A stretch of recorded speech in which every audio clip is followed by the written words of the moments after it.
L'anime commence au milieu d'une fusillade dans un bâtiment où un grand groupe d'hommes fait face à une seule personne. Le groupe de malfaiteurs attaque de toutes ses forces, mais en quelques secondes, cet assassin les élimine froidement et sans effort. Il était autrefois connu sous le nom de Taru Sakamoto, un assassin légendaire, redouté par tous les criminels et admiré par les autres tueurs. Cela a été ainsi jusqu'à ce qu'un jour il tombe amoureux au premier regard. À cause de cela, Taru se retire, se marie, a une fille et finit par prendre du poids. Après de nombreuses années, il travaille maintenant dans un magasin de proximité avec sa femme. On voit qu'un assassin, qu'il admire profondément, a trouvé cet endroit après l'avoir cherché partout.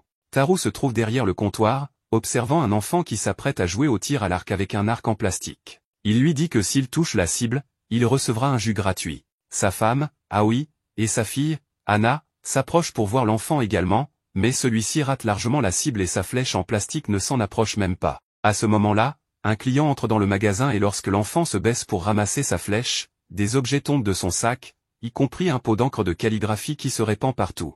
L'encre tache le pantalon blanc du client, ce qui le met très en colère. Il attrape l'enfant par le cou pour lui crier dessus. L'enfant se débat et, accidentellement, le couvre de plus d'encre avec son pied. Cela met l'homme dans une colère telle qu'il veut frapper l'enfant, mais avant qu'il ne puisse aller trop loin, Taru l'arrête d'une seule main et imagine traverser la tête de l'homme avec un stylo. Cependant, on découvre que cela ne se passe que dans son imagination.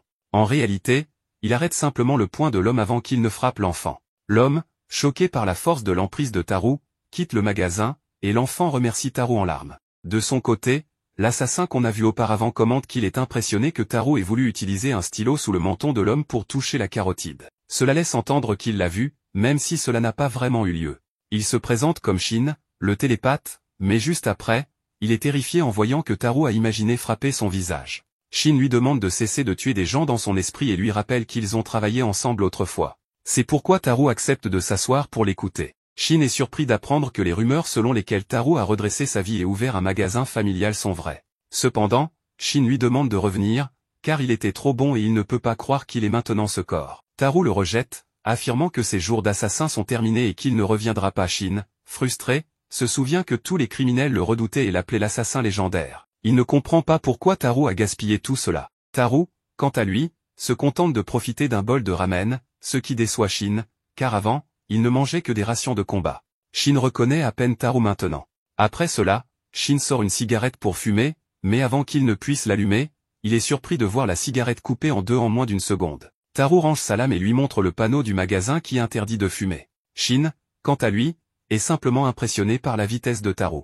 Après tout ce mouvement, il devient clair que, gros ou non, Taru peut le tuer quand il veut. Juste après cela, un homme passe par la boutique de Sakamoto pour saluer et lui demande un service. Shin pense immédiatement qu'il s'agit de quelqu'un qui se fait passer pour un civil pour demander un meurtre, mais il se rend vite compte que ce n'est pas le cas. L'homme l'emmène dans son jardin et lui explique que son arbre a trop grandi et qu'il ne peut pas couper certaines branches qui sont hors de sa portée. En quelques secondes, Taru règle le problème, coupant l'arbre de manière parfaite en un temps record. Une fois cela fait, il aide également d'autres personnes dans le quartier, faisant en sorte qu'une fille mange ses légumes et que les enfants arrêtent de pleurer dans le parc. Cela amène Shin à penser que Taru est l'aide de tout le village, mais il est convaincu qu'il sait juste bien cacher sa véritable identité. Cependant, il lui fait savoir qu'il a l'air ridicule de cette manière et qu'il pense repartir. Juste à ce moment-là, l'enfant de tout à l'heure lui tire une flèche en plastique dans la tête accidentellement. L'enfant s'enfuit alors que Shin se plaint. Un peu plus tard, Shin monte dans sa voiture, pensant qu'il n'a pas vu Taru depuis 5 ans. Malgré tout ce qui a changé,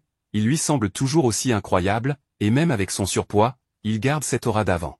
Il aimerait vraiment qu'ils puissent à nouveau travailler ensemble. Son excitation est interrompue par un appel de son patron, qui, en apprenant qu'il n'a pas convaincu Taru de revenir, lui demande si, dans ce cas, il l'a tué. Shin hésite un instant et demande à son patron si c'est vraiment nécessaire de le tuer, car Taru est trop gros et il ne pense pas qu'il puisse causer de problème dans cet état.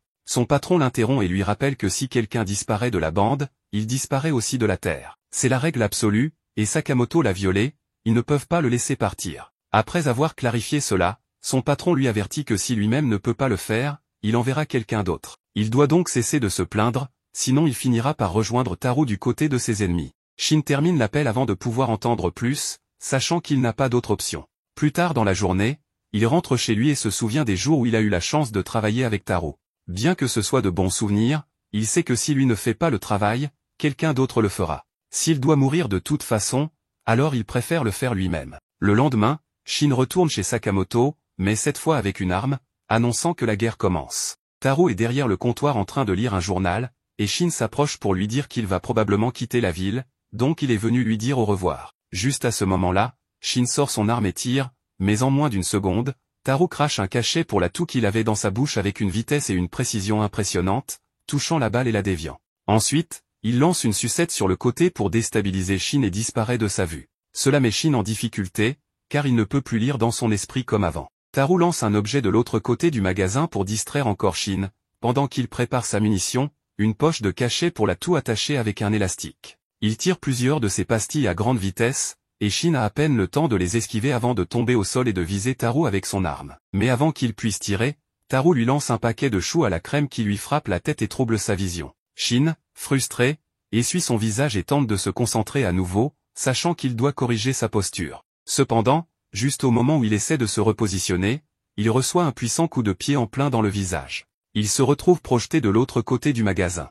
La seule chose qu'il voit en tombant, c'est le vieux Taro Sakamoto, et avant de perdre conscience, il se demande pourquoi il a eu l'idée de l'affronter en premier lieu. Lorsqu'il se réveille, il est surpris de se retrouver dans un lit, apparemment soigné par Taro et Hana, qui sont heureux de le voir réveillé. Il lui explique qu'il se trouve juste au-dessus du magasin. Ne comprenant rien, Shin est emmené à un dîner familial où il est traité comme un membre de la famille. Par moments, il pense que la nourriture est empoisonnée, mais il décide quand même de manger, sachant qu'il a été formé pour supporter le poison. Cependant, en goûtant la nourriture, ce qui le paralyse, ce n'est pas le poison, mais à quel point c'est délicieux. Il se réjouit de voir qu'il aime la nourriture, en commentant qu'il réagit comme Taro la première fois. Shin continue de manger, encore très surpris, car il ne s'est jamais senti ainsi dans aucun de ses anciens emplois. C'est à ce moment qu'il comprend que Taro veut vraiment protéger ses moments de la vie quotidienne, c'est pourquoi il a démissionné. Après le dîner, Shin remercie pour le repas, décidant de laisser Taro en paix. Taro lui fait savoir qu'il peut revenir quand il veut, et Shin quitte les lieux en sachant qu'il n'est toujours pas un rival pour lui. En retournant chez son patron, celui-ci lui montre son mépris, étant honteux qu'il n'ait pas pu tuer Taro Sakamoto. Avant qu'il ne puisse en dire plus, Shin se prosterne devant lui et lui demande de laisser vivre Taro. Cela provoque des rires autour de lui, mais Shin lui informe que Taro a désormais une famille. En réponse, son patron lui rappelle que Taro Sakamoto a violé les règles de leur monde, abandonné ses responsabilités, et qu'il doit être tué. Shin lui demande alors de le tenir responsable à sa place, affirmant qu'il mourra à la place de Taro, mais qu'il doit le laisser en paix. Son patron lui demande pourquoi il fait cela pour Taro, et Shin explique qu'il a pointé son arme vers quelqu'un qu'il admire. Il assume donc la responsabilité de ses actes. En entendant cela, son patron accepte étonnamment, disant qu'il laissera vivre Taro s'il lui meurt. Cependant, au fond, l'homme sait qu'il ne tiendra pas sa promesse et trouve Shin idiot de faire cela. Juste à ce moment, Shin lui pointe son arme, lui disant qu'il l'a entendu et qu'il savait qu'il ne pouvait pas lui faire confiance. Le patron est surpris que Shin ait pu lire dans son esprit, et ordonne à ses hommes de le tuer. Shin se déplace rapidement pour survivre à la fusillade, tandis que Taro, à la maison, écoute cette scène via une transmission radio. Lorsqu'il entend qu'une fusillade éclate, Taro entre un code dans la caisse enregistreuse de son magasin, transformant rapidement le lieu familier en une véritable armurerie, avec tout ce dont il a besoin. Taro prend simplement une arme à électrochoc. Pendant ce temps, Shin continue de courir pour sa vie, se cachant à vue tout en éliminant les malfaiteurs qu'il rencontre avec une grande agilité et rapidité. Cependant, à mesure qu'il avance dans le combat, il devient de plus en plus épuisé, et baisse sa garde un instant. Avant d'être frappé par une arme à haute puissance, il esquive l'attaque et découvre la position du tireur d'élite en moins d'une seconde. Le patron demande à ses hommes ce qu'ils font, car ils tombent un par un alors qu'ils affrontent une seule personne. L'un d'eux, gravement blessé,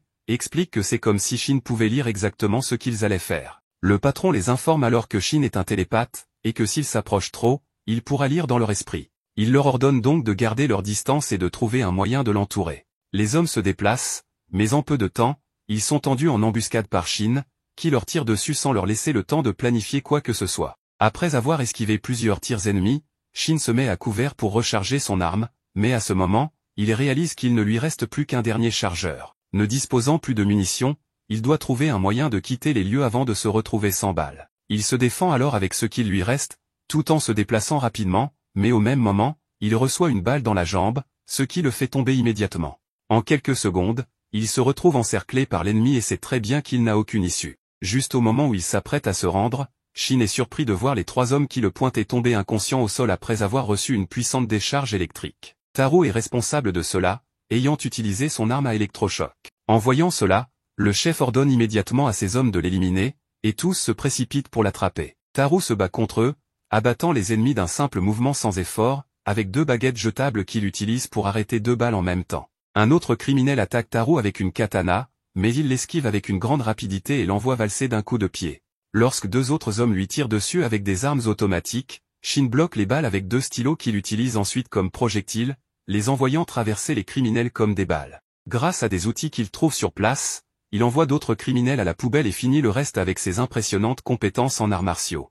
Le chef et les hommes restants décident de tirer ensemble, mais avant qu'ils n'aient pu ouvrir le feu, Shin coupe leurs armes en 2 avec des lames qu'il gardait dans son tablier, et avec ces mêmes lames, il met fin à leur vie. Shin reste paralysé, sous le choc, réalisant qu'il vient d'assister à l'œuvre de l'assassin légendaire, Shin Sakamoto. Il lui demande comment il savait qu'il se trouvait là, et Shin lui explique qu'il avait inséré un micro dans son arme le jour précédent, après qu'il se soit évanoui. Shin lui confirme que ce qu'il a dit est vrai, car peu importe l'issue, il prévoyait de quitter la ville ce jour-là. Avant qu'il ne puisse en dire plus, Shin lui lance un tablier, lui annonçant qu'il gagnera 800 yens de l'or et que s'il reste plus longtemps, il le paiera en supplément. Sans avoir le temps de comprendre ce qu'il venait de dire, Shin commence à travailler dans le magasin de Sakamoto, où Anna et Aoi l'acceptent comme un membre de la famille. Shin s'adapte rapidement à son nouveau travail, réalisant que cela vaut bien mieux que son ancien emploi. Pendant le travail, Shin reste très excité après les récents événements et parle de la manière impressionnante dont Taro a neutralisé les criminels. En entendant cela, Aoi demande immédiatement à son mari s'il envisage de reprendre son travail d'assassin.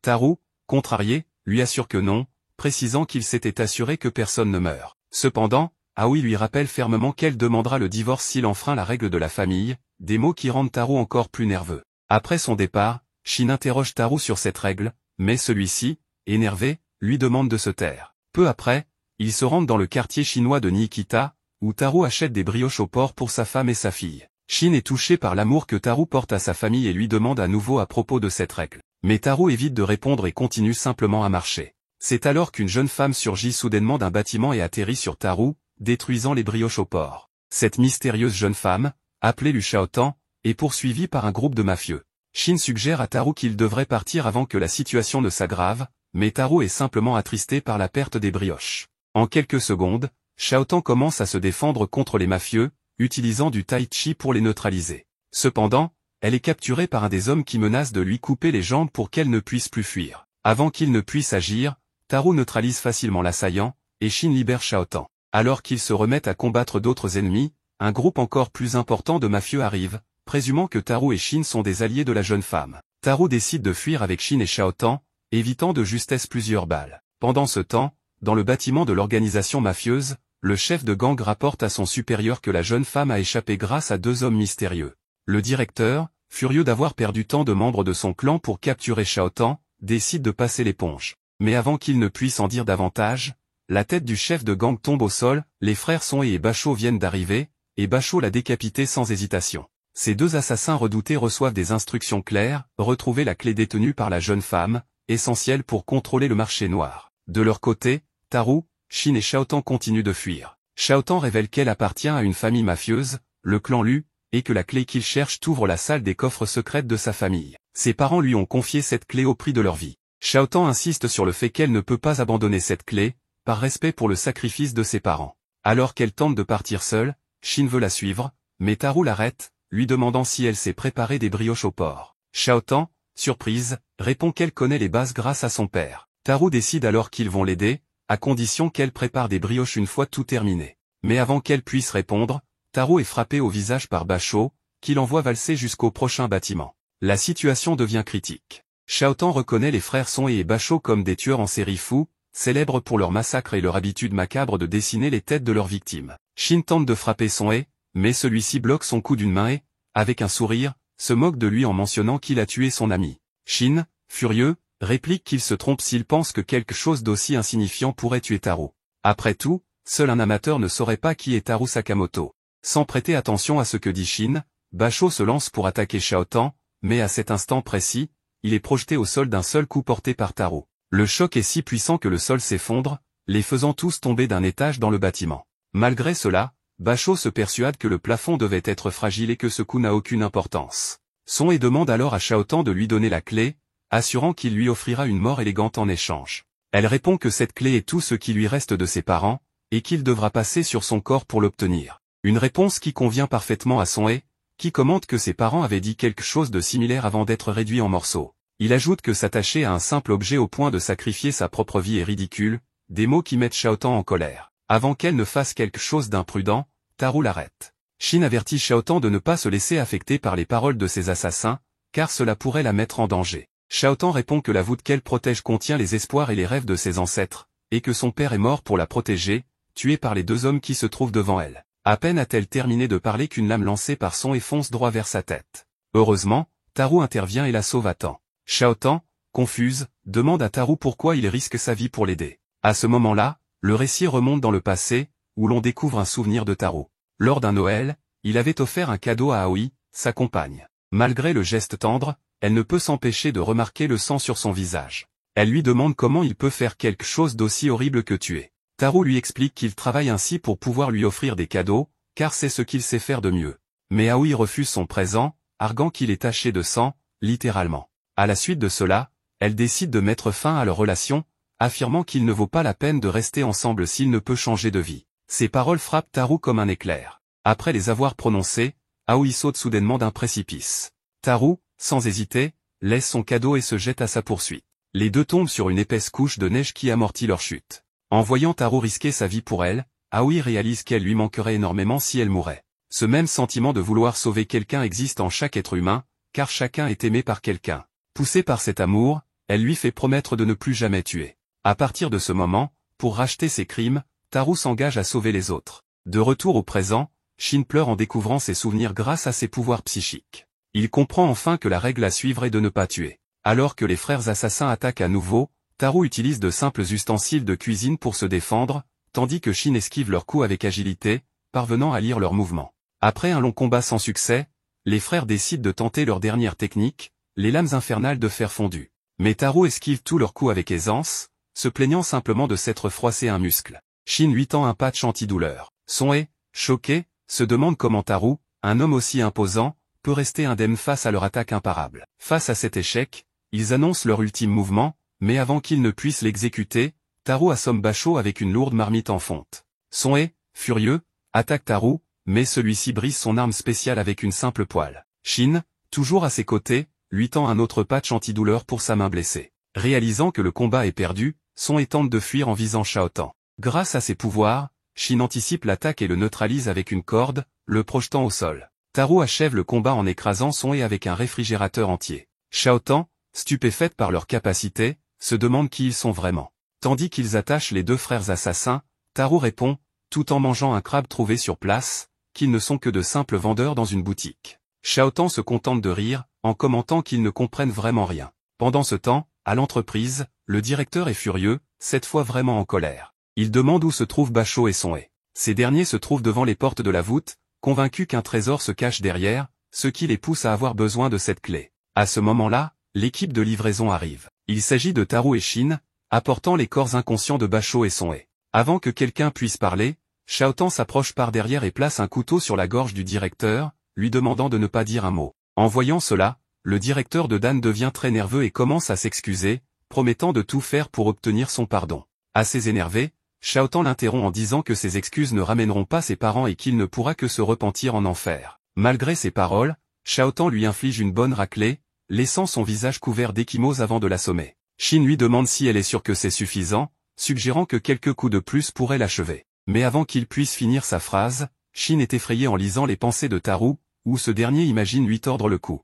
Après cela, Xiaotan déclare que cela suffit. Avec un sourire, elle précise qu'on ne peut pas aller tuer les gens à chaque fois qu'ils nous dérangent. Elle conclut que pour aujourd'hui, cela suffit, préférant choisir de vivre une vie heureuse, comme son père lui disait toujours. Acceptant cette réponse, Shin et Taro l'accompagnent alors qu'elle utilise la clé pour ouvrir la voûte. Après plusieurs tentatives, les immenses portes s'ouvrent enfin. Shan entre la première. Shin est surpris de voir autant de trésors, mais trouve étrange de découvrir également des livres, des CD, et des peluches, ce qui lui semble être une collection plutôt inhabituelle. Parmi tous les objets, il trouve un inventaire indiquant que chaque chef du clan lui laisse ses trésors les plus précieux dans cette voûte. À la lecture de cela, il suppose que chaque chef considère des choses différentes comme précieuses.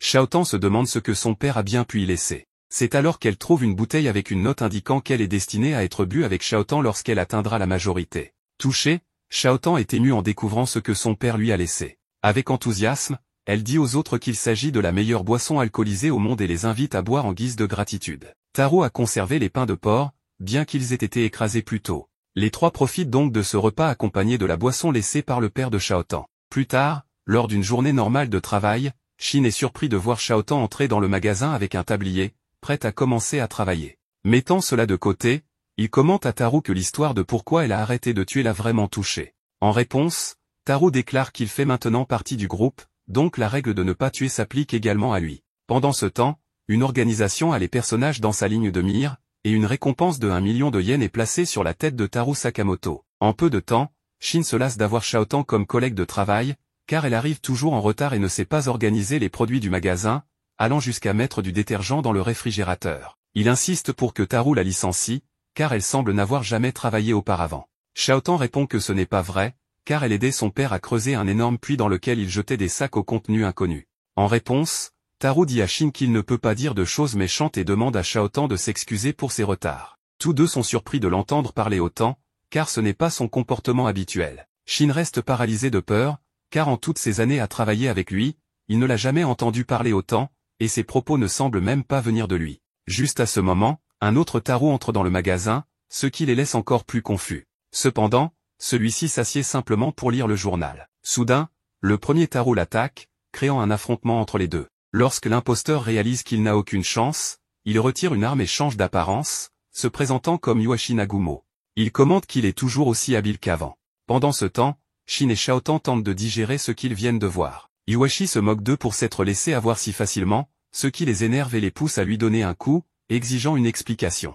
Iwashi répond qu'il travaille au supermarché d'en face et qu'il est un ami de Taro, affirmant avoir 18 ans. Shin et Shaotan sont surpris mais comprennent vite que ce sont des mensonges, car il n'y a pas de supermarché en face. Taro précise alors qu'il est un assassin et qu'il a 27 ans. Cela vaut à Iwashi une autre correction pour avoir menti. Malgré tout, il mentionne ensuite qu'il y a une récompense pour la tête de Taro, avec une prime d'1 milliard de yens. Les deux collègues pensent que c'est encore un mensonge, mais Iwashi affirme que c'est vrai. Il explique que la JA a pris cette décision récemment. À ce moment-là, un livreur de pizza arrive, et Shin est surpris de lire ses pensées, découvrant qu'il a de mauvaises intentions. Avant de pouvoir réagir, le livreur attaque Iwashi avec des coups de pizza affûtés, le prenant en otage. Shin est impressionné par sa rapidité, mais Taro et Shaotan continuent de manger leur pizza comme si de rien n'était. En une fraction de seconde, Iwashi saisit le livreur par le cou et l'étrangle. Cependant, Taro l'arrête avant qu'il n'aille trop loin. Iwashi le relâche immédiatement mais demande à Taro s'il compte survivre sans tuer personne. Ils précisent qu'ils n'interviendront pas, car ils se spécialisent dans l'élimination des assassins. Avant de partir, Taro demande à Iwashi qui profiterait de sa mort après tout ce temps. Iwashi répond qu'il l'ignore, car ils ne font qu'exécuter leur mission. Pour quelqu'un qui s'est retiré, Taro attire encore beaucoup d'attention. Il explique que l'élimination de l'entreprise d'Anan a été un geste de trop. À l'avenir, ce ne seront plus des amateurs comme ce livreur qui viendront, mais des assassins bien plus expérimentés. Sans ajouter un mot, Iwashi emmène le livreur et disparaît, affirmant qu'il voulait juste voir une dernière fois le visage de Taro. Pendant ce temps, dans le refuge des assassins, ils espionnent Taro grâce à la caméra du carton de pizza, mais Taro le remarque et le détruit. Après cela, Taro et sa famille se rendent dans un parc. Shin mentionne que quand quelqu'un veut tuer, il est souvent nerveux, et on peut le remarquer. Mais il faut se concentrer pour cela, comme régler une radio. À ce moment précis, Shin se rend compte de quelque chose et avertit Taro qu'un ennemi est déguisé en membre du personnel de maintenance. Shaotan distrait Ana et Aoi pendant que Taro élimine l'ennemi avec seulement un stylo en moins d'une seconde. Shin et Shaotan emmènent le corps discrètement, sans se rendre compte qu'ils sont déjà dans la ligne de mire de quelqu'un d'autre. De retour avec la famille, ils décident de monter dans des montagnes russes. Bien que Taro soit un peu serré par la barre de sécurité, Shin et Shaotan s'installent à l'arrière pour surveiller les éventuels ennemis. Rapidement, elle remarque quelqu'un de suspect. Shin répond qu'il ne peut pas savoir, car il ne pense à rien, mais elle insiste sur le fait que cette personne n'a rien de normal. Au moment où elle dit cela, le suspect les regarde directement, réalisant qu'il a été découvert. Shin s'agite immédiatement, essaie de lever sa barre de sécurité et informe Taro qu'il y a un ennemi dans l'attraction. Lorsque les montagnes russes amorcent une descente, le suspect sort une arme et vise directement la tête de Taro. Cependant, Taro bloque le tir avec ses lunettes pare-balles. Shin utilise rapidement son arme pour libérer sa barre de sécurité, mais à ce moment précis, les montagnes russes effectuent une boucle, laissant Shin suspendu dans les airs. Par chance, il tombe directement sur le suspect, le désarme et le fait tomber des rails, le sortant de l'attraction. Une confrontation s'engage entre eux. Shin se met en position défensive, mais il remarque qu'il ne peut pas lire dans l'esprit de son adversaire, compliquant les choses. Lorsque le train des montagnes russes revient, Shin saute pour l'éviter, mais l'assassin lance 2 couteaux, blessant sa jambe avec un poison puissant. Shin s'effondre et l'assassin lui explique que le poison est un mélange spécial qu'il a créé, et qu'il est fatal. Malgré cela, Shin rétorque qu'il n'a pas encore abandonné. L'assassin se moque de lui, affirmant qu'il voit dans ses yeux une peur de la mort, signe de faiblesse. Shin réplique que Taru Sakamoto, bien qu'ayant peur de mourir, se bat pour protéger sa famille, ce qui est une mission bien plus difficile. Cela le motive à continuer. Quand le train des montagnes russes repasse, l'assassin saute pour l'éviter, mais Shin l'utilise comme levier pour se propulser et continuer à se battre. Ils tombent ensemble sur une scène où se trouve la mascotte du parc, Sugar Bunny. Shin enfile le costume de lapin et frappe soudainement l'assassin au visage, sous les acclamations du public qui pense assister à un spectacle. Grâce aux instructions mentales précises de Taru, Shin peut anticiper les mouvements de l'assassin malgré le poison. Il esquive les attaques et riposte efficacement. Même Anna et Aoi, spectatrices, trouvent le spectacle incroyablement réaliste, sans se douter qu'il s'agit d'un véritable combat. Au final, Shin utilise une attaque puissante, une double frappe dans le ventre de l'assassin, le mettant KO. La présentatrice nomme l'attaque de Shin le coup dynamite de Sugar Bunny, et le public acclame la mascotte. Sous les applaudissements, Taru félicite Shin pour son travail. Malgré les effets du poison sur ses yeux, Shin est satisfait de sa victoire. Après le spectacle, les problèmes ne s'arrêtent pas, car 2 nouveaux suspects apparaissent, une femme nommée Obiguro et un homme au tempérament fort appelé Boyd, un duo d'assassins qui ont encore du travail à accomplir dans le parc d'attractions. De leur côté, Shin et son groupe capturent l'assassin qui a tenté de les attaquer, nommé Tatsu. Utilisant un antidote trouvé sur lui, il soigne les yeux de Shin pour qu'il récupère la vue. Ensuite, Shaotan s'approche de Tatsu et lui inflige une petite coupure avec un couteau empoisonné, le forçant à parler sous la menace. Tatsu finit par avouer qu'il a été engagé par une entreprise nommée Syndicat Dondanke, un lieu de travail toxique où chaque employé agit seul, même pour des missions complexes. Il explique aussi qu'il ne veut pas mourir, car il n'est qu'un employé à mi-temps, sans réelle loyauté envers cette organisation. Shin lui demande alors s'il est enregistré à l'UHU. Confus, Tatsu demande ce que cela signifie. Shin lui montre alors sa carte de membre de l'Union des assassins du Japon, expliquant qu'elle regroupe des assassins professionnels. Lui-même et Taru étaient membres de cette élite, qui ne compte qu'environ 400 professionnels dans tout le pays. Tatsu, surpris, interroge Taru pour confirmer son appartenance à cette organisation légendaire. En l'absence de réponse, il comprend que c'est bien le cas et que les rumeurs n'étaient pas infondées. C'est alors que Anna et Aoi arrivent pour annoncer que le déjeuner est prêt. Anna reconnaît Tatsu comme l'assassin du spectacle précédent,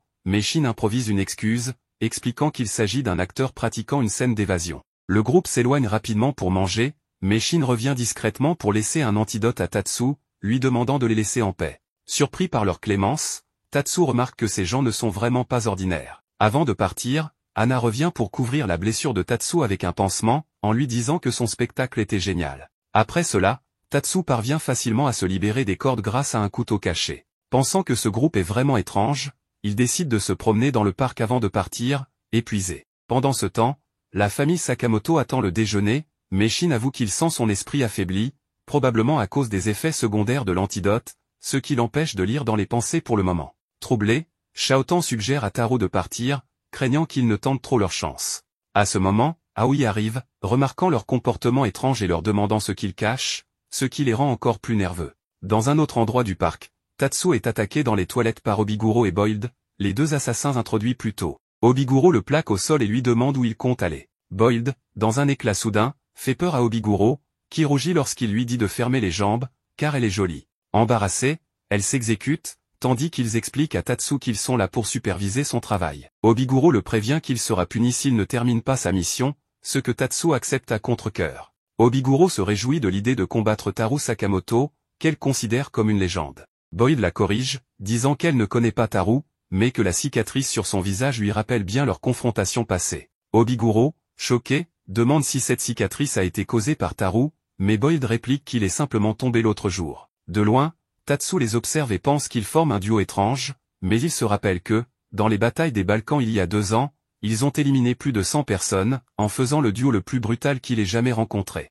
Pendant ce temps, dans le parc, Aoi demande à Anna s'il aime vraiment les parcs d'attractions, ce qui provoque une crise émotionnelle chez Anna, qui craint que son père n'apprécie pas cet endroit. Shin, Taru et Shaotan paniquent, affirmant que les parcs d'attractions sont formidables, et Aoi se détend, concluant qu'elle a dû se faire des idées. Elle propose alors de choisir la prochaine attraction à visiter. Pendant les heures suivantes, la famille profite des différentes attractions et jeux du parc, tout en restant sur ses gardes. Shin et Xiaotan surveillent attentivement les alentours, conscients des menaces potentielles. À la tombée de la nuit, Shin informe Taru qu'il n'y a pas d'assassin à proximité. Le parc, ouvert et bien éclairé, n'est pas un terrain favorable pour une attaque. C'est alors qu'Aoi annonce la prochaine attraction, la maison hantée. Cet endroit sombre et effrayant, complètement opposé au décor coloré du parc, terrifie immédiatement le groupe. Ils savent que cet environnement est idéal pour les assassins, mais ils n'ont d'autre choix que d'y entrer. À l'intérieur, Boyd et Obiguro les observent depuis la salle de contrôle, suivant leurs mouvements via des caméras de sécurité et planifiant leur prochaine attaque. Après quelques instants, Shin se détend, croyant que tout se passe sans encombre. Mais Xiaotan, terrifié, ne parvient pas à se calmer. Taru reste prudent, avertissant le groupe de rester en alerte. Soudain, un assassin surgit et attaque avec un couteau. Shin réagit rapidement, esquivant l'attaque et poussant Xiaotan hors de danger. L'assassin se retourne alors vers Taru, qui le neutralise avec une facilité déconcertante. Il feint d'être effrayé pour que sa femme ne soupçonne rien, faisant passer l'attaque pour une partie de l'attraction.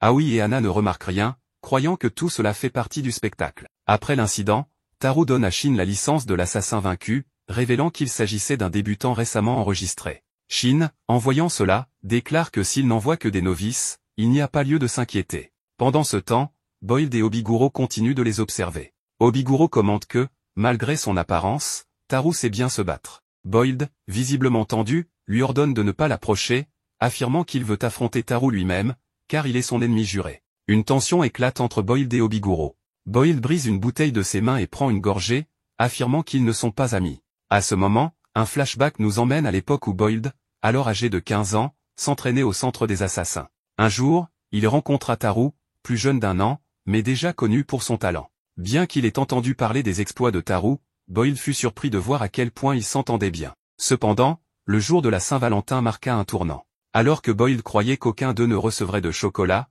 Taru en reçut toute la journée. Quand un camarade demanda à Taru s'il connaissait Boyd, il répondit qu'il ne savait pas qui il était. Cette révélation brisa Boyd, qui réalisa que Taru était différent de lui, loin d'être aussi dur qu'il le pensait. De retour au présent, Boyd évoque cet épisode, affirmant qu'il ne se soucie plus de tout cela, bien qu'Obiguro sache qu'il se donne un air détaché. Pendant ce temps, la famille Sakamoto continue d'explorer la maison hantée, éliminant discrètement plusieurs assassins qui les attaquent dans l'ombre, sans que Anna ni Aoi ne s'en rendent compte. Cependant, Xiaotan, terrifiée, continue de boire ce qu'elle croit être un remède pour ses nerfs. Mais en examinant la bouteille, Shin découvre qu'il s'agit en réalité d'alcool. Malgré tout, Xiaotan reste étonnamment calme et joyeuse. Le groupe tombe alors sur une porte étrange et sinistre avec un avertissement indiquant qu'une opération est en cours. Xiaotan, trop ivre pour hésiter, ouvre la porte sans réfléchir. Une horde de zombies surgit soudainement, les submergeant en quelques secondes. Taru tente de rejoindre sa femme et sa fille pour les protéger, mais Boyd intervient avec un coup puissant.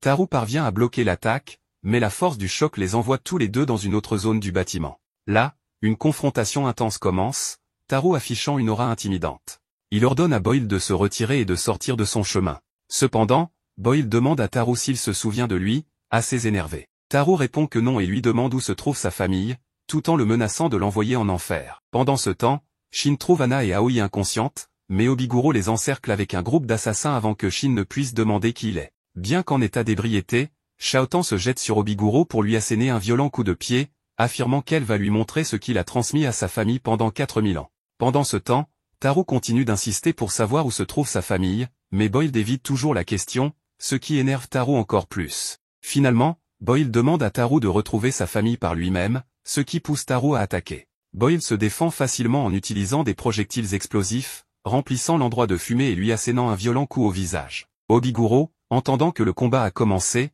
décide de riposter en frappant la tête de Xiaotan pour l'étourdir et la mettre hors de combat. Après l'avoir écarté, 2 autres assassins attachent Shin à une civière. Obiguro dit à Xiaotan qu'il veut voir ce qu'elle est vraiment capable de faire, car selon lui, on révèle sa véritable force lorsqu'on ressent une peur intense. L'un des assassins sort une tronçonneuse, et Obiguro explique que les règles sont simples, Xiaotan doit frapper une fois toutes les 10 secondes, sinon son ami sera réduit en morceaux. Le temps commence à s'écouler, mais contrairement à ce qu'Obiguro attendait, Xiaotan commence à pleurer, disant qu'elle ne peut pas le faire, et s'excuse auprès de Shin. De retour au combat principal, Taru est à terre, inconscient. Boyd lui rappelle qu'il s'est retiré il y a 5 ans, soulignant la différence entre eux aujourd'hui. Boyd trouve triste de le voir ainsi, lui qui était autrefois un homme fort, incapable désormais de faire quoi que ce soit. Soudain, Taru se relève pour attaquer à nouveau, mais Boyd l'arrête en déclenchant un autre projectile explosif, le faisant tomber une fois de plus.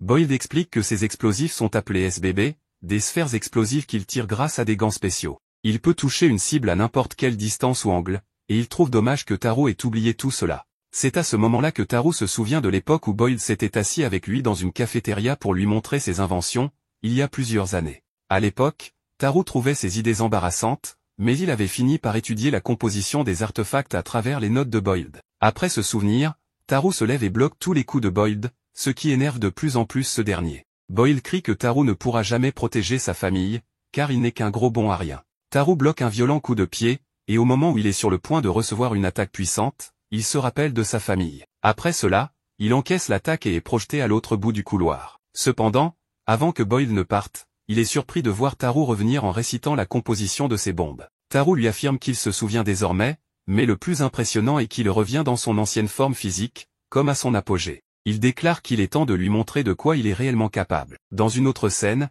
nous voyons Shao Kahn affronter la femme aux cheveux courts. Elle semble avoir l'avantage, tandis qu'en arrière-plan, Shin est toujours attachée à une table. La femme aux cheveux courts annonce que si Shao Kahn ne la frappe pas ou ne la touche pas au moins une fois toutes les 10 secondes, elle tuera Shin. Ses sbires sont également prêts à en finir avec lui, ce qui inquiète Shao Kahn et la pousse à prendre le combat plus au sérieux.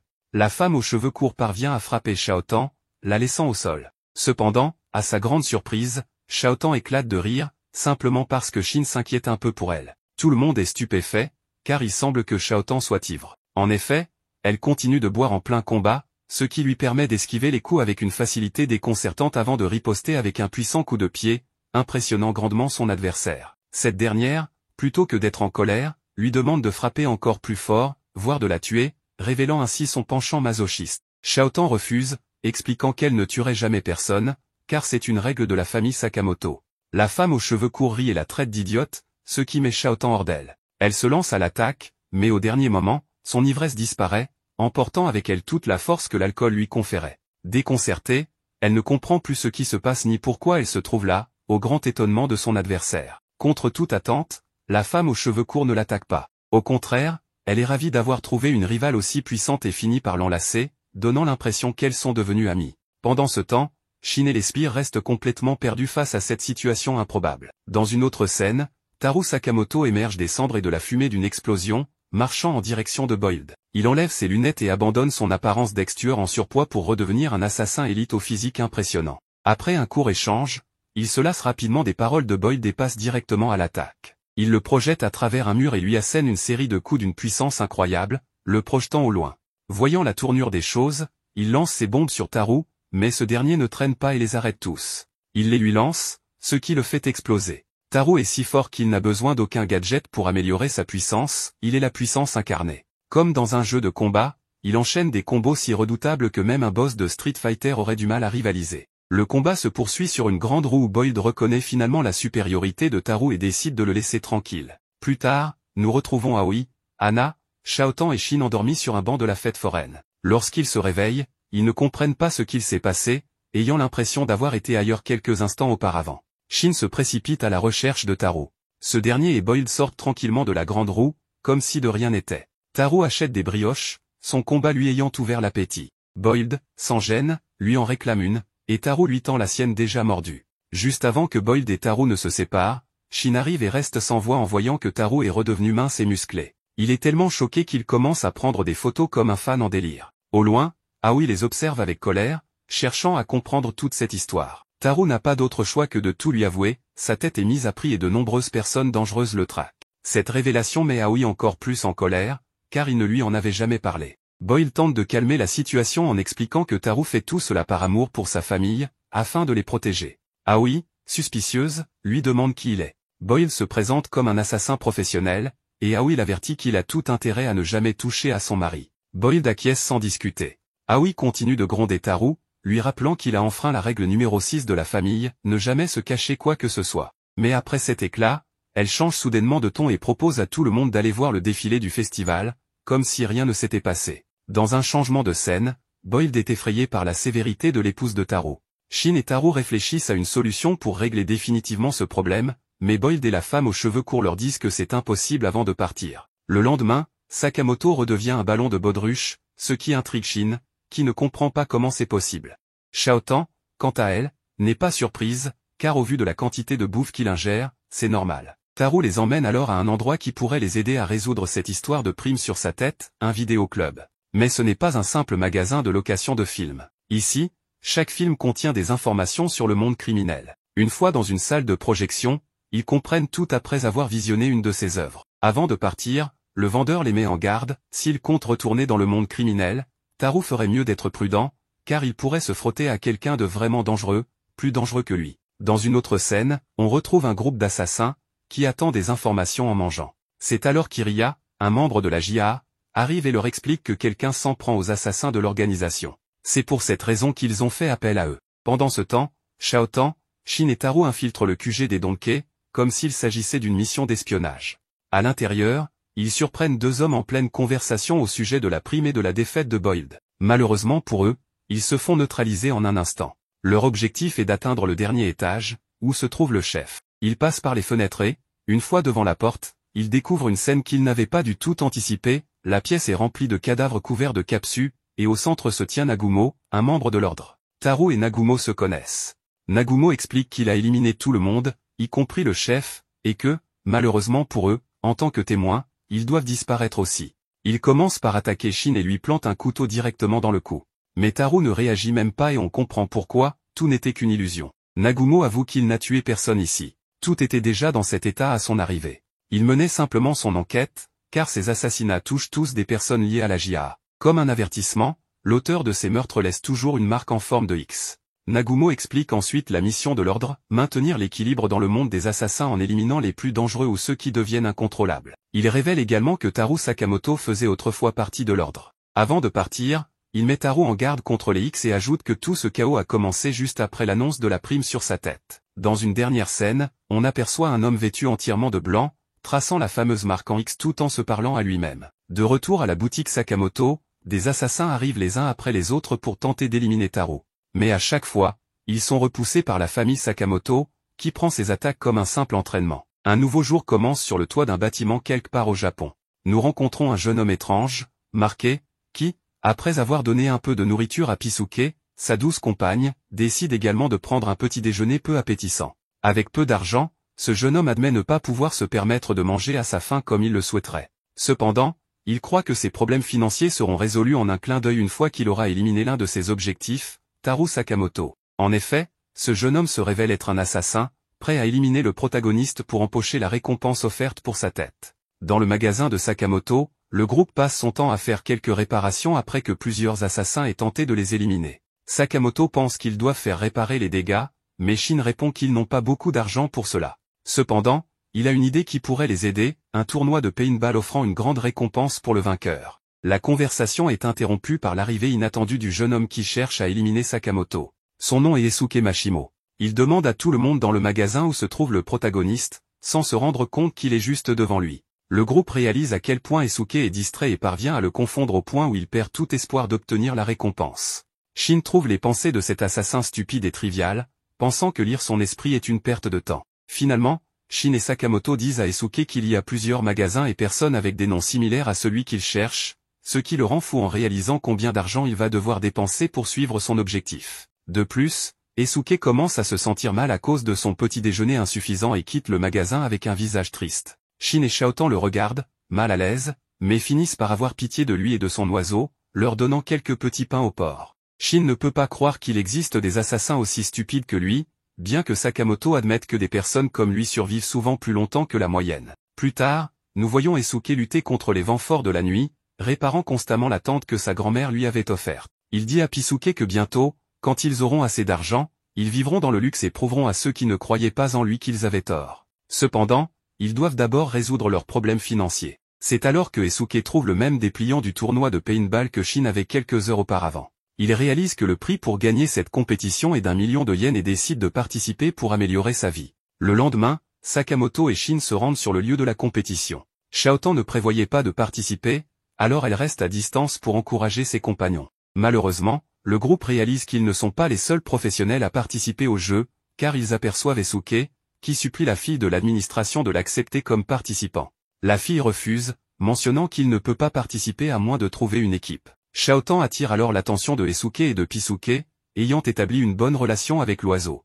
Après avoir remarqué qu'ils sont également là, Esuke demande à Shin de le laisser rejoindre leur équipe. N'ayant pas d'autre choix, ils acceptent, sachant que cela pourrait mal tourner. Tout est prêt.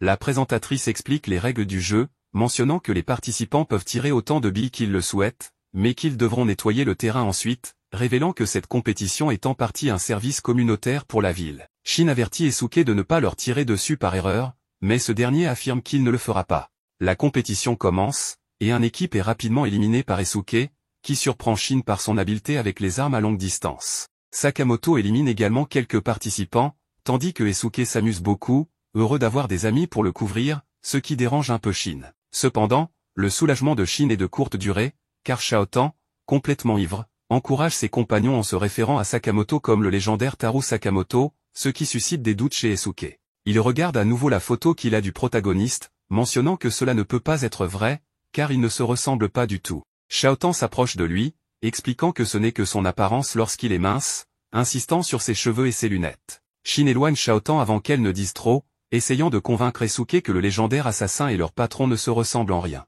Cependant, cela s'avère inutile, car Esuke pointe son arme vers eux, leur faisant comprendre qu'il n'aime pas les mensonges et qu'il est maintenant prêt à les chasser pendant la compétition. Sakamoto et Shin pointent leurs armes vers Esuke, qui ne peut toujours pas croire qu'ils l'ont trompé après qu'il les ait considérés comme ses amis.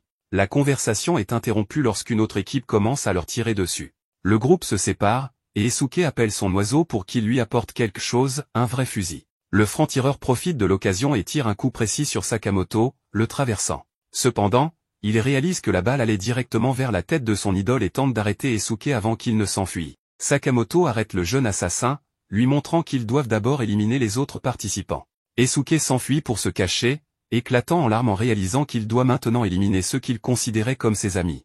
Avec une grande facilité, Sakamoto et Shin parviennent à suivre Esuke. Le jeune assassin tente de le localiser en utilisant ses compétences, mais Sakamoto l'avertit de faire attention, car Esuke est un franc-tireur. Ils doivent tout faire pour ne pas révéler leur position. Sakamoto est surpris par un tir à longue distance, ce qui leur indique qu'ils sont dans la ligne de mire de Esuke. Ce dernier communique avec son oiseau tout en écoutant la conversation de Sakamoto et Shin via le communicateur qu'ils ont reçu au début de la compétition. Shin sous-estime Esuke pour son coup de chance, mais Sakamoto mentionne que ce n'est pas le cas, car les balles de Esuke sont spéciales, conçues pour rebondir. Esuke confirme cela, ajoutant qu'ils ne pourront pas suivre leur trajectoire. Shin est surpris que Esuke veuille les tuer après les avoir considérés comme ses amis.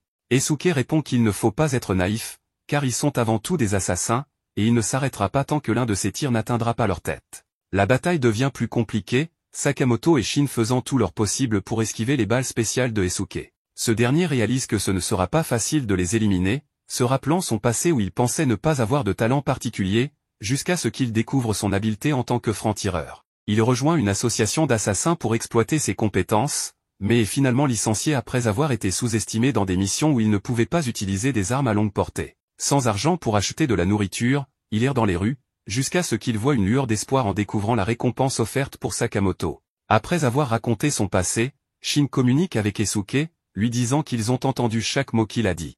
Esuke surpris, lui demande s'ils ont tout entendu. Shin répond que cela n'a pas d'importance ce que les autres pensent, car il ne doit prouver qu'à lui-même ce dont il est capable. Ces mots suffisent à faire réfléchir Esuke, et à semer le doute en lui. Après cela, Shin crie dans son communicateur, étourdissant Esuke. Shin explique qu'il peut lire les pensées de quelqu'un à une plus grande distance lorsqu'il est surpris, ce qui lui permet de localiser Esuke. Il donne le signal à Sakamoto pour qu'il puisse l'éliminer. Sakamoto attrape une petite pierre et la lance avec une telle force qu'elle détruit l'arme de Esuke et le projette au sol. Esuke réalise qu'il est impossible de vaincre quelqu'un comme Sakamoto et se rend après avoir été complètement vaincu. Finalement, l'équipe de Sakamoto est couronnée championne du tournoi de paintball et remporte le prix. Ils se réunissent ensuite avec Esuke après leur combat. Le franc-tireur se montre pathétique devant eux, pensant que des personnes comme eux ne pourraient jamais comprendre quelqu'un d'aussi faible que lui. Sakamoto le réconforte en disant qu'il n'a jamais affronté un franc-tireur aussi habile de sa vie. Avant de partir, Shin donne à Esuke sa part du prix, soit 50 yens. Esuke ne peut pas croire qu'il lui donne si peu, mais Shin explique que le reste ira aux réparations des dégâts causés par ses tirs. Le lendemain, Aoi dit à Sakamoto qu'il est dommage qu'ils aient utilisé le prix du tournoi pour réparer les dégâts dans la rue, mais elle est heureuse que rien de grave ne lui soit arrivé pendant le combat. Shin demande à Aoi comment elle et Sakamoto se sont rencontrés. Aoi se souvient du moment où Sakamoto a été captivé par elle, non seulement pour sa beauté, mais aussi pour sa gentillesse lorsqu'elle a remarqué qu'il avait un peu de sang sur lui, pensant qu'il était blessé. Elle l'a soigné avec beaucoup de gentillesse, le laissant totalement amoureux. Shin voit ce souvenir dans l'esprit de Aoi et est ému par leur belle histoire. Cependant, Sakamoto interrompt Shin, lui ordonnant d'arrêter de lire les pensées de Aoi. Quelques jours après, il se trouve que Sakamoto est allé à un événement scolaire avec sa femme et sa fille, laissant la boutique entre les mains de Shin et Shaotan. Mais bon, ce n'était peut-être pas une très bonne idée, car ils passent leur temps à se disputer pour savoir qui doit faire quelle tâche. Après plusieurs chamailleries, Shaotan finit par dire à Shin qu'il est agaçant d'être à côté de quelqu'un qui peut lire dans les pensées. Cette remarque blesse un peu Shin, qui décide alors de partir. Peu après, Shaotan regrette un peu ses paroles, mais à ce moment-là, des types aux costumes étranges apparaissent, apparemment à la recherche de Shin. Ils finissent par emmener Shaotan à la place, car elle portait un tablier avec son nom. Dans leur camionnette, le chef des ravisseurs regarde une photo de Shin lorsqu'il était plus jeune et affirme que c'est bien lui, qu'il a juste changé la couleur de ses cheveux. Cependant, l'un de ses subordonnés, Seba, lui dit « Monsieur, permettez-moi de vous dire que ce n'est pas Shin. En plus, ce n'est même pas un homme, mais une femme. » Mais le chef, sûr de lui rétorque de se taire et insiste sur le fait qu'il a raison, parce que c'est lui le chef. Seba explique alors que Shin était recherché par le laboratoire, car autrefois, des scientifiques menaient des expériences pour créer des médiums, et Shin a été le seul à survivre à ces tests. Ensuite, Seba se moque un peu de lui en disant que personne ne voudrait être proche d'un télépathe, car ce serait insupportable. Shaotan s'énerve et lui assène un violent coup de pied, brisant son casque. Elle lui hurle dessus « Ne parle pas de Shin comme ça ». C'est alors que le chef se rend compte qu'ils se sont trompés de personne. Un peu plus tard, Shin revient à la boutique pour parler à Shaotan et régler les choses, mais il sent que quelque chose cloche. C'est à ce moment-là que Sakamoto revient avec sa femme, et Shin lui explique ce qui s'est passé. Heureusement, Sakamoto sait exactement où se trouve Shaotan, car son tablier contient un GPS. Sakamoto, quel génie! Pendant ce temps, le chef des ravisseurs s'inquiète, car il risque d'avoir des ennuis s'il ramène la mauvaise personne. Mais soudain, Shin et Sakamoto surgissent en moto, façon film indien, et commencent une course-poursuite contre les ravisseurs, qui eux aussi ont des motos. Le combat en pleine course s'engage, mais Sakamoto et Shin éliminent facilement leurs adversaires. Shin finit par sauter sur la camionnette où se trouve Shaotan, mais il se retrouve face à Seba. Ce dernier enlève son casque, ajuste son uniforme et devient invisible, ou peut-être qu'il utilise un camouflage. Difficile à dire. Il réussit à faire tomber Shin de la camionnette, puis monte sur la moto de Sakamoto et fait exploser le réservoir d'essence, provoquant une énorme explosion. Les ravisseurs parviennent ainsi à s'échapper, mais grâce au GPS, Sakamoto sait exactement où ils sont allés. Un peu plus tard, Sakamoto et Shin arrivent dans un musée des sciences, qui sert en réalité de couverture pour le laboratoire où Shin a grandi. En entrant, ils rencontrent deux employés du musée qui leur proposent des bonnets en forme de dinosaures et les invitent à prendre des photos. Finalement, ils acceptent, car ces bonnets leur vont bien et surtout, ils permettent de cacher leur identité. Pendant ce temps, Seba et son chef amènent Shaotan devant le chef suprême, un homme avec une tête de cerf nommé Kashima. Ce dernier examine Shaotan et dit immédiatement que son apparence ne correspond pas du tout à la photo. Seba, fidèle à lui-même, ne fait qu'empirer la situation en confirmant l'évidence. Ainsi, ils finissent par enfermer Shaotan et Tanaka, mais Seba dit à Kashima, la tête de cerf, qu'il a une idée d'où pourrait se trouver Shin. Pendant ce temps, Sakamoto et Shin cherchent l'entrée secrète du laboratoire et doivent déplacer quelques objets pour ouvrir la porte.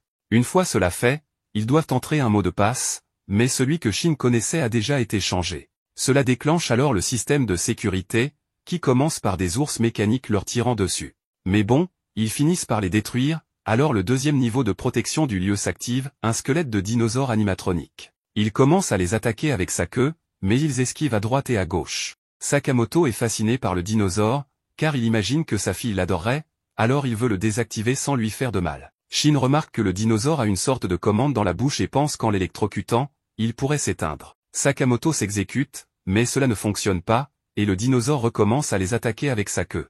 Cela énerve Sakamoto, qui décide finalement de le détruire. Pendant ce temps, dans le laboratoire, les scientifiques sont forcés de travailler par les hommes en costume.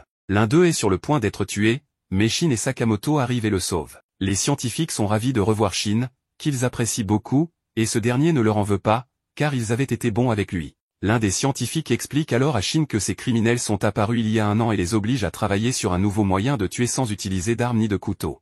Leur chef est Kashima, l'homme à tête de cerf. Le scientifique qui a failli être tué cache Shin et les autres dans des casiers, car d'autres ennemis rôdent dans le laboratoire. C'est alors que le chef de l'étage arrive, un type étrange avec des seringues sur les épaules. Il commence à demander qui a assommé son homme, mais personne ne répond, alors il se met à torturer l'un des scientifiques avec un stylo. Shin, ne supportant pas cette scène, sort pour l'affronter. Cependant, cet homme étrange est très rapide et lui injecte quelque chose dans le cou, ce qui semble lui envoyer des décharges électriques au cerveau et le fait parler de manière incohérente. Shin tente de le frapper plusieurs fois, mais son adversaire esquive facilement. Toutefois, il ne peut éviter un coup monumental de Sakamoto, qui l'envoie voler. À ce moment-là, on dirait presque que Sakamoto est un personnage de Roblox ou d'autres jeux vidéo. Pendant ce temps, Shaotan est enfermée dans une cellule avec un autre homme, mais elle ne veut pas rester là et tente de s'échapper. Elle découvre alors que le chef des scientifiques est aussi attaché dans cette cellule. Il lui dit que s'enfuir ainsi est inutile, mais qu'il a peut-être une autre solution. Sakamoto dit alors à Shin qu'il ne connaît pas son passé, mais que s'il veut sauver les gens du laboratoire, il peut compter sur lui. Dehors, devant le musée, Shishiba arrive avec sa partenaire ou son élève. Apparemment, Nagumo a trouvé une piste sur l'homme qu'il recherche, celui avec le X. Ils sont donc venus enquêter. Dans la scène suivante, Esuke arrive tout joyeux au magasin après avoir trouvé 500 yens sous un distributeur automatique. Mais en entrant, il découvre que le magasin est vide, à l'exception de la fille de Sakamoto, qui pleure à chaudes larmes. Elle voulait raconter quelque chose de bien qui s'était passé à l'école, mais ni son père, ni Shaotan, ni Shin n'étaient là pour l'écouter. Pour la réconforter, Esuke lui dit de ne pas s'inquiéter et qu'il va partir à leur recherche. Il envoie alors Pisuke, son oiseau, pour les repérer depuis les airs. Pendant ce temps, Shaotan discute avec le chef du laboratoire, Asakura. Celui-ci lui demande si elle veut s'échapper, mais Shaotan comprend mal la situation et pense que Asakura est responsable de sa capture. Elle l'accuse, mais il lui répond « Ne sois pas idiote, ma fille, je suis aussi prisonnier ici ». De son côté, le scientifique fou, qui avait été mis KO par Sakamoto, se relève. Mais surprise, non seulement il a encaissé le coup, mais il en a aussi profité pour injecter quelque chose dans le cou de Sakamoto.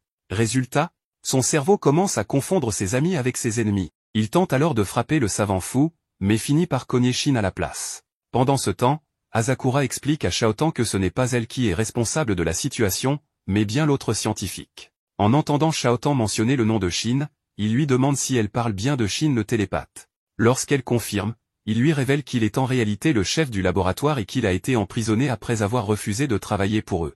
Il en profite aussi pour raconter l'histoire de Shin et ses pouvoirs psychiques. Il y a des années, Shin rêvait d'obtenir des pouvoirs surnaturels. Un jour, un de ses proches l'a amené au laboratoire et a disparu, laissant Shin derrière lui. Contrairement aux apparences, Shin n'a pas été capturé de force. Asakura a alors pris soin de lui pendant ses recherches. Les autres scientifiques considéraient ses travaux comme inutiles, jusqu'à ce qu'un jour, il obtienne des résultats prometteurs. Il pensait être sur la bonne voie pour créer des pouvoirs psychiques, mais ce qu'il n'avait pas prévu, c'est que Shin allait accidentellement boire son expérience en pleine nuit. Au début, rien ne semblait anormal, mais soudain, Shin a commencé à lire dans les pensées de Asakura, puis de tous les scientifiques. Ça a vite causé des tensions, car personne n'aimait que leurs pensées secrètes soient révélées. Ils ont fini par le traiter comme un monstre. Voyant cela, Asakura a promis à Shin qu'il trouverait un moyen de réparer cette situation. Mais pour Shin, ce n'était pas un problème, avoir des pouvoirs psychiques était son rêve. Malgré tout, il se sentait triste du rejet des autres. Quelques jours plus tard, il a fini par s'échapper du laboratoire. Aujourd'hui, Asakura est soulagé et heureux de voir que Shin mène une bonne vie. Shaotan en profite pour lui dire qu'il devrait s'excuser auprès de lui. Ils décident alors de s'évader ensemble. Il s'avère que Asakura avait sur lui un liquide spécial capable de faire fondre la cellule, mais il ne l'avait jamais utilisé avant parce qu'il refusait d'aider les criminels du laboratoire. Pendant ce temps, le combat continue entre Shin, Sakamoto et le scientifique fou. Sakamoto parvient enfin à lui donner un bon coup de poing, simplement parce qu'il pensait attaquer Shin. Shin essaie également de contre-attaquer ce type, mais malgré sa capacité à lire ses pensées, il n'arrive pas à suivre son rythme. Jusqu'à ce que Sakamoto ait une idée pour combattre. Ensuite, le scientifique fou s'injecte ses aiguilles qu'il avait dans les épaules et devient supermassif. Mais bon, ça ne lui servira pas à grand-chose, car le plan de Sakamoto était de mettre Shin devant lui et de l'attaquer, tout en lui disant chaque mouvement qu'il allait faire pour que Shin puisse l'esquiver. Et bien sûr, le scientifique fou ne pouvait rien esquiver, alors il a pris une raclée et s'est retrouvé tout maigre et dénutri. Ensuite, les autres scientifiques s'excusent auprès de Shin pour ce qui s'était passé dans le passé et retirent ce que le fou leur avait injecté. Ainsi, ils continuent leur chemin pour chercher Shaotan. Shin mentionne à Sakamoto qu'il est le plus fort des assassins, mais Sakamoto lui dit qu'il ne devrait pas sous-estimer l'ordre et que s'il rencontre un jour l'un d'entre eux, il ferait mieux de faire le mort pour éviter de tomber dans un piège. Ensuite, seul Sakamoto tombe dans le piège, car il parvient à pousser Shin, tandis que Shishiba et son élève rencontrent le cerf et deux autres types. Shishiba leur demande s'ils sont liés à ce type X, mais le cerf répond qu'ils ne savent pas qui c'est. Il envoie donc ces deux hommes attaquer Shishiba, mais ils ne tiennent pas longtemps, car son assistante les achève rapidement. Ensuite, on voit le cerf commencer à pleurer et dire qu'ils sont méchants de tuer des gens, que ce qu'il fait est pour un bien supérieur ou quelque chose comme ça. Puis il enlève son masque et aussi un bras, d'où sortent un tas d'aiguilles ou d'épées. En gros, le gars est un cyborg, ou plutôt, il ressemble déjà à une machine. Il parvient à couper Shishiba, puis commence à parler de choses sans importance, ce que Shishiba profite pour lui tordre le cou avec son marteau. Il pensait avoir fini avec lui, mais comme je l'ai dit précédemment, ce type est un cyborg, un robot en gros, donc il se relève comme si de rien n'était. Bien que ça ne lui serve pas à grand chose, car Sakamoto lui tombe dessus. Ensuite, Shishiba salue Sakamoto et lui dit « Ça fait longtemps, mon ami ». Tandis qu'Ozajiri reste enchanté de le voir, car il lui rappelle un ours gros et mignon. Shishiba profite du fait que Sakamoto est là pour lui laisser le cerf et part avec Sajiri à la recherche du type X. Sur le chemin, Ozajiri dit à Shishiba qu'elle pense que Sakamoto pourrait finir par mourir, car il ne semblait pas très fort. Shishiba lui répond que ça pourrait être le cas, mais il ne pense pas que ça arrivera, bien qu'il croit que Sakamoto est un peu en dehors de sa forme. Pendant ce temps, Shin retrouve Seba, qui utilise son costume d'invisibilité. Donc, même en lisant ses pensées, il n'est pas si facile pour Shin de lui porter un coup ou de les bloquer, car il ne voit rien. Jusqu'à ce que Shin finisse par recevoir quelques blessures assez significatives, puis il marque Seba avec du sang, car son plan était de le marquer pour que Esuke puisse lui donner une raclée. Sakamoto dit au chef qu'il devait quitter cet endroit rapidement parce que ce lieu est très cher à son équipier. Le chef répondit qu'ils étaient là pour faire avancer le monde du crime et découvrir de nouvelles méthodes pour le propager. Sakamoto lui rétorqua qu'il ne se souciait pas des sentiments des autres et devait partir immédiatement. Le chef s'approcha de Sakamoto et déclara qu'il pensait que ces hommes avaient déjà tué son ami, puis révéla une arme cachée dans sa bouche. Sakamoto se précipita vers lui et lui planta un stylo dans la bouche, provoquant l'explosion de l'arme à l'intérieur. Il avertit le chef de ne pas interférer avec les affaires de son ami, ajoutant que ses amis étaient forts et fiables. Le chef, furieux, dit qu'il détestait les gens qui le contredisaient. Sakamoto répondit qu'il n'aimait pas non plus cela, mais qu'il détestait encore plus ceux qui parlaient trop. Pendant ce temps, Shaotan et le directeur du laboratoire se cachaient des gardes. Le directeur pensa que les gardes avaient découvert leur évasion. Tanaka voulut s'enfuir immédiatement, mais Shaotan le retint fermement, lui disant qu'il était leur otage et qu'il ne partirait nulle part. Elle pensa qu'elle s'excuserait auprès de Shin une fois sortie. Ailleurs, Shin remercia un assassin professionnel de l'avoir sauvé, impressionné par son timing parfait, ce qui surprit l'assassin. Seba, caché d'un sniper, nota que les snipers ne se montraient généralement pas ouvertement, mais celui-ci était facile à éliminer puisqu'il connaissait sa position. Pourtant, l'assassin tira malgré l'invisibilité de Seba grâce à un tir ricochet. Seba, blessé, s'échappa rapidement, mais l'assassin affirma pouvoir le suivre à l'oreille. Il tira à nouveau, mais rata sa cible lorsque Seba se déplaça silencieusement. Shin montra la direction de Seba et l'assassin tira à nouveau, mais Seba lança une flèche de fer, blessant l'assassin qui ne pouvait la voir à cause de son invisibilité. Seba expliqua que ce n'était pas un pouvoir, mais son manteau qui le rendait invisible. Il sortit un couteau pour achever l'assassin, mais celui-ci tira un autre tir ricochet qui lui trancha le bras. L'assassin ordonna à Seba de se rendre, sous peine de recevoir une balle en pleine tête. Soudain, le bras de Seba réapparut et il poignarda l'assassin dans le ventre avant de disparaître à nouveau. L'assassin, surnommé le sniper numéro 1, reçut une balle de rechange grâce à son oiseau et tira sur une valve d'eau, aspergeant Seba et révélant sa forme invisible. Shin apparut derrière Seba et l'assomma. L'assassin félicita Shin pour avoir compris son plan, et Shin répondit que les pensées de l'assassin étaient difficiles à lire car trop complexes. Soudain, une explosion se produisit. Le chef révéla qu'il avait prévu cette issue et placé des explosifs dans tout le laboratoire pour effacer toute preuve. Il annonça qu'il ne restait que 20 minutes avant la destruction totale. Sakamoto répliqua que 20 minutes étaient trop longues, dans 5 minutes, le chef serait mort. Celui-ci attaqua furieusement, mais Sakamoto esquiva. Le chef se moqua du poids de Sakamoto, affirmant qu'il ne pouvait pas bouger rapidement tandis que lui possédait un corps parfait, équipé d'armes à 70% de sa capacité. Sakamoto, imperturbable, sortit des autocollants, un stylo et un journal. Enragé, le chef lança des attaques de feu que Sakamoto esquiva toutes. Le combat s'intensifia et Sakamoto blessa gravement le chef en utilisant son stylo et des autocollants pour l'aveugler. Le chef affirma que Sakamoto ne pouvait pas le tuer car il était un guerrier de niveau 5. Sakamoto demanda s'il était immortel. Le chef répondit que non, mais qu'il ne pouvait révéler comment le tuer. Soudain, un train approcha, et tous deux sautèrent dans les airs. Le chef projeta des câbles de fer sur Sakamoto pour l'attacher et le traîna au sol, le traitant d'hypocrite. Sakamoto utilisa une planche de bois pour faire du skateboard, et utilisa un papier pour couper les câbles qui le retiennent et projeta le chef contre un mur, les envoyant tous deux dans un train en mouvement. Là, Sakamoto le frappa violemment sous le regard des passagers stupéfaits.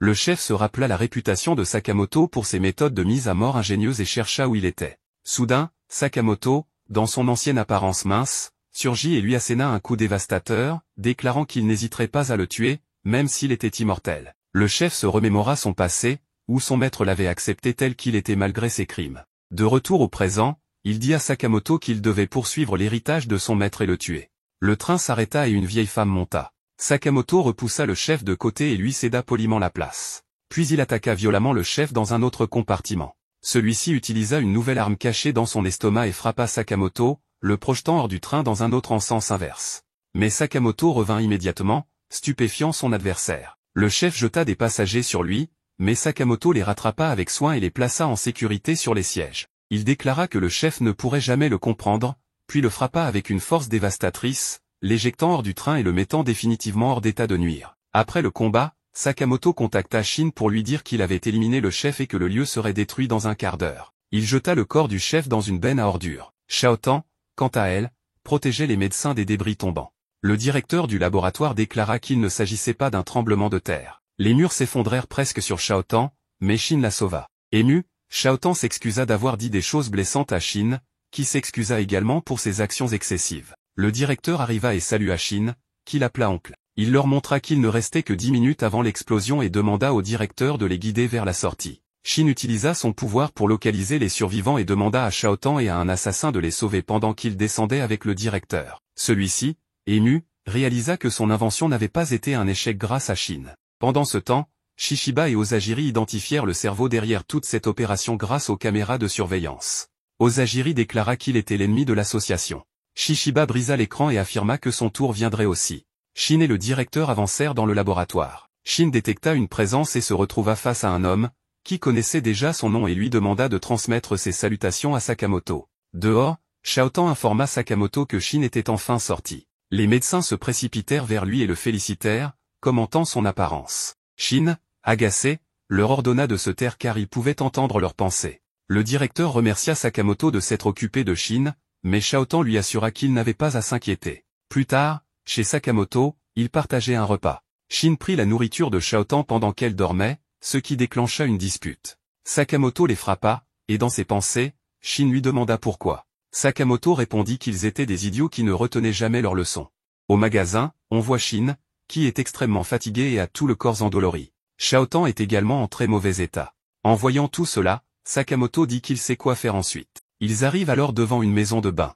Shin demande à Sakamoto si c'est sûr, ce à quoi Sakamoto répond qu'il est essentiel de laisser le corps se reposer. Shin réfléchit profondément à cette idée, mais Sakamoto lui dit de venir. Shin avoue alors que c'est la première fois qu'il entre dans une maison de bain. Le propriétaire de l'établissement est assis, pensant à quel point son travail est ennuyeux, mais qu'il doit le faire à cause de son père. C'est à ce moment-là que Sakamoto entre pour acheter quelques articles. En voyant son visage, le propriétaire se demande où il l'a déjà vu, puis réalise soudain que Sakamoto est celui qui a une prime sur sa tête. Lorsque Sakamoto lui demande une serviette, le propriétaire se penche pour la prendre et en profite pour le regarder de plus près, confirmant ainsi son identité. Il est sous le choc, une prime d'1 milliard. Il pense qu'une opportunité aussi grande ne peut pas lui échapper et qu'il ne doit en aucun cas échouer. Sakamoto et Shin se préparent à entrer dans la baignoire pendant que le propriétaire les observe en cachette. Sakamoto applique du savon à une vitesse impressionnante, ce qui surprend tout le monde. Shin lui demande ensuite d'aller dans le jacuzzi pour se détendre. Pendant ce temps, le propriétaire avait déjà installé des pièges partout pendant son temps libre. Shin remarque un bouton et envisage de l'appuyer, mais avant qu'il ne puisse le faire, le propriétaire active les pièges à l'aide d'une télécommande. La pression du jacuzzi augmente brutalement, projetant Shin dans les airs. Il se blesse et se plaint qu'il aurait dû y avoir un avertissement. 2 enfants qui observent la scène sont ravis de voir ce qui se passe. Le propriétaire pense que Sakamoto ne pourra pas non plus échapper à son piège, mais à sa grande surprise, Sakamoto reste tranquillement allongé, trouvant la pression parfaite pour se détendre. Shin et tout le monde autour sont stupéfaits. Ensuite, Sakamoto propose à Shin d'aller au sauna. Le propriétaire est ravi de voir qu'il se dirige volontairement vers un autre de ses pièges. Une fois à l'intérieur du sauna, Shin décide d'augmenter la température en versant de l'eau sur le charbon, mais à la place du charbon, c'était du kérosène. Les flammes s'intensifient immédiatement. Le propriétaire est certain qu'ils ne pourront pas survivre à cela, mais encore une fois, Sakamoto ne semble pas du tout affecté. Le propriétaire est déconcerté et se demande de quoi Sakamoto est fait. Shin, en revanche, commence à avoir du mal avec la chaleur, mais essaie de tenir bon jusqu'à ce qu'il perde connaissance. Ensuite, ils entrent dans un bain froid. Shin souffre immédiatement du choc thermique, tandis que Sakamoto apprécie pleinement l'expérience. Enfin, il s'installe sous une cascade. Le propriétaire en profite pour augmenter la force de l'eau, mais alors que Shin lutte pour tenir le coup, Sakamoto ne semble toujours pas affecté. Sakamoto emmène ensuite Shin à l'extérieur, et il est complètement évanoui. Leur famille les attend dehors, et Sakamoto installe Shin sur une chaise. Le propriétaire, frustré par tout ce qui s'est passé, est sur le point d'exploser. C'est alors que Hana propose une partie de tennis de table. Shaotan et Sakamoto commencent à jouer, et en les observant, le propriétaire pense à abandonner, réalisant qu'il n'est rien face à eux. Il se met à se remémorer comment il a hérité de cette maison de bain de son père. Au départ, il avait refusé, car il voulait devenir un tueur à gages. Son père lui avait dit qu'il n'était pas assez fort pour ça, et il se demande maintenant s'il avait raison. Soudain, des individus l'interpellent en criant Yutaro, ce qui le fait sursauter. Deux individus à l'allure de brute entrent dans l'établissement et se moquent de lui, disant qu'il était parti en ville pour accomplir de grandes choses, mais qu'il est finalement revenu. Taro leur demande de ne pas faire d'histoire et de s'en aller. L'un des brutes, vexé, lui demande s'il parle ainsi à ses clients avant de lui asséner une gifle si violente qu'il s'écroule au sol. Les bruteries de lui tandis qu'il réalise à quel point il est faible et incapable de faire quoi que ce soit. Sakamoto, qui observe la scène, réagit immédiatement en lançant une balle de tennis sur la tête de l'une des brutes, qui tombe net au sol. L'autre brute, furieux, attrape Yutaro par le menton et lui demande ce qu'il a fait. C'est alors que Sakamoto crache le bâtonnet de son esquimau et le lance en direction de l'assaillant, qui trébuche et se retrouve suspendu à cause de l'impact. Taro comprend immédiatement que Sakamoto vient de l'aider. Honteux, il s'excuse, car il avait en réalité prévu d'assassiner Sakamoto. Mais Sakamoto, impassible, lui répond qu'il aime beaucoup cet endroit et qu'il reviendra.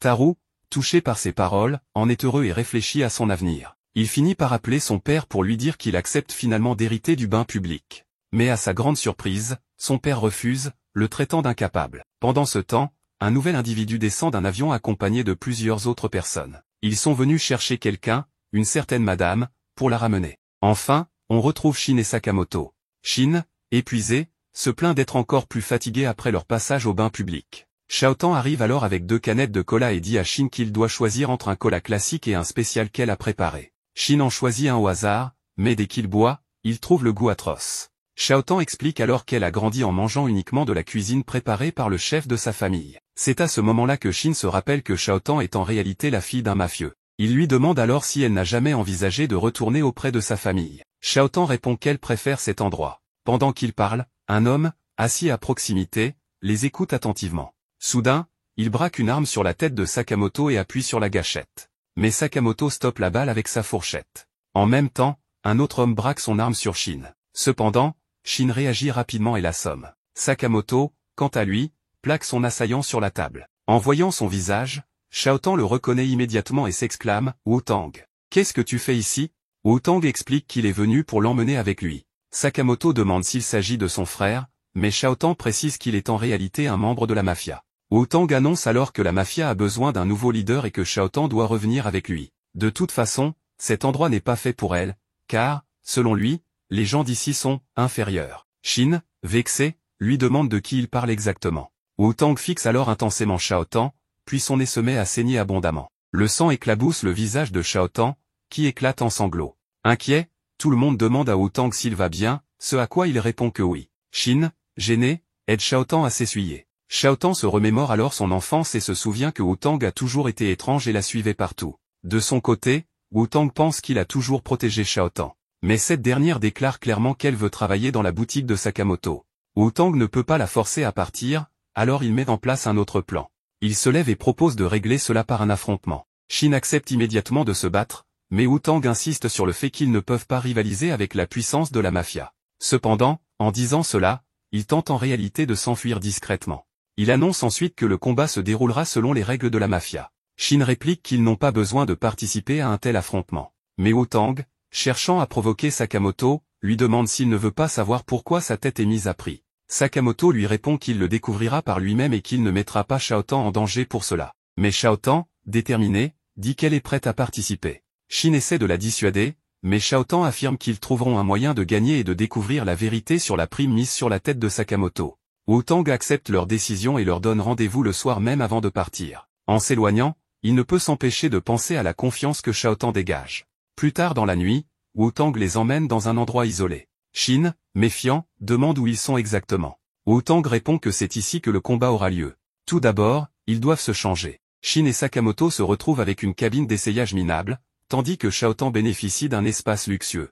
Elle enfile alors une robe élégante, et les autres mettent leurs costumes. Wu Tang ouvre ensuite une porte, les conduisant à l'intérieur d'une grande fête. Il explique que cet endroit appartient au monde souterrain, où les gens viennent pour jouer et socialiser. Ici, tous les types de jeux d'argent existent. Il leur remet 30 millions de yens et annonce que celui qui accumulera le plus d'argent remportera la compétition. Xiaotan s'inquiète immédiatement, car même si Wu Tang n'est pas un combattant, il excelle dans ce genre de jeu et possède une intelligence redoutable. Malgré cela, ils ont un avantage, Shin peut lire dans les pensées. Mais ce dernier rétorque qu'il ignore les règles de ce lieu, tout comme Sakamoto. Wu Tang s'installe à une table et commence à jouer. Très vite, les gens autour chuchotent, stupéfaits de voir un homme miser la totalité des 30 millions en une seule fois. Contre toute attente, Wu Tang remporte la partie et triple sa mise. Shin et Sakamoto, désormais déterminés, se préparent à jouer.